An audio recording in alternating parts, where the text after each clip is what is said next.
জামায়াতের 11 দলীয় জোট থেকে যে খেলাফত আন্দোলন বের হয়ে যাচ্ছে, এটাকে আপনি কিভাবে দেখছেন? এটা ধরেন গুনায় একটা পার্টি কমে গেল, এটা ঠিক আছে, কিন্তু হাফিজুর রহমানের পার্টির থেকে একটা স্প্লিন্টার গ্রুপ, তাদের এত জনসমর্থন নাই। এতে কিন্তু জামাতের জোটের সংখ্যা একটা 11 দলের ভিতরে 10 দল হয়ে গেল, এটা ঠিক। ওদিকে এনসিপিও কিন্তু আলাদা পথে চলছে। আপনারা দেখেন স্থানীয় সরকার নির্বাচনে তারা আলাদা পার্টি প্রার্থী ঘোষণা করেছে, জামাতও আলাদা পার্টি ঘোষণা করেছে। সুতরাং আমি তো মনে করি আবার ধরেন ওই যে জামাতে উলামা ইসলাম বিএনপির থেকে বেরিয়ে গেছে, এটা বিএনপির তেমন কিছু কোনো ক্ষতি হবে না, কারণ ওখানেও কিন্তু বিএনপি তো আর জোট করে না ওইভাবে ঘোষণা দিয়ে, এত দলীয় জোট। বিএনপি বলছে সমমনাদের সাথে যারা আন্দোলন করছে তাদের সাথে ঐক্য।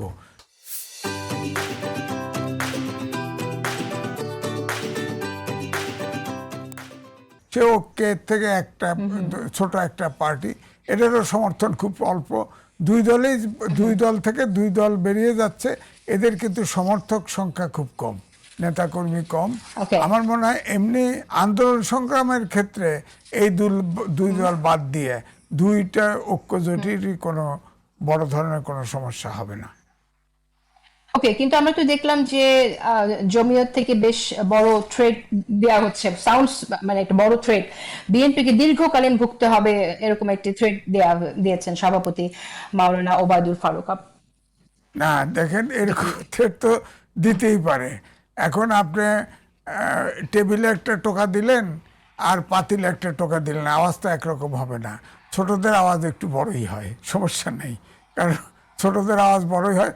বিএনপি এই জমিয়তে ওলামা ইসলাম এই পার্টির সমর্থন উড্ড করেও চলে যায়, বিএনপির তাতে কিছুই আসবে ঝামেলা, সমুদ্রের থেকে এক কৌটো পানি তোলার মতো হবে না, এরকম হবে না।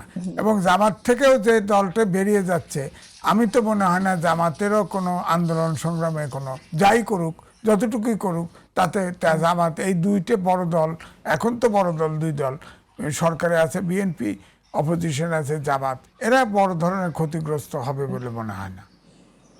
ওকে, কিন্তু আমরা তো আগেও দেখেছি যে জামাত ইসলামের সাথে যে কওমিদের দূরত্ব, সেই দূরত্বটা আগে দেখেছি, এখন কি আবার সেটা স্পষ্ট হচ্ছে কিনা?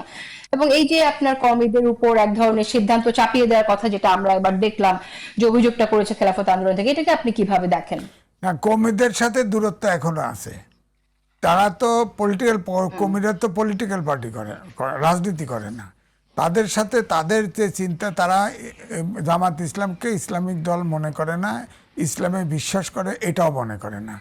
যেমন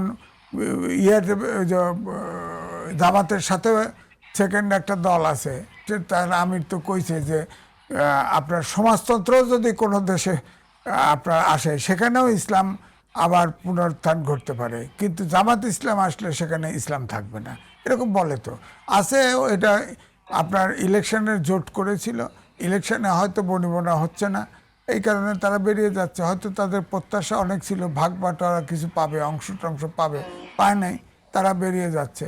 কিন্তু আওয়াজ যাই দিক না কেন, এই দুই দলের এই দুই পার্টি বেরিয়ে গেলে তেমন কোনো উল্লেখযোগ্য ক্ষতি হবে না, কারণ কওমিরা কিন্তু পলিটিক্স করে না, তারা যে জামাতের এন্ট্রিতে আছে পলিটিক্যালি, এটা কিন্তু আছেই, তারা রাজনৈতিক দল না, তাদের রিজার্ভেশন জামাতের প্রতি আছেই।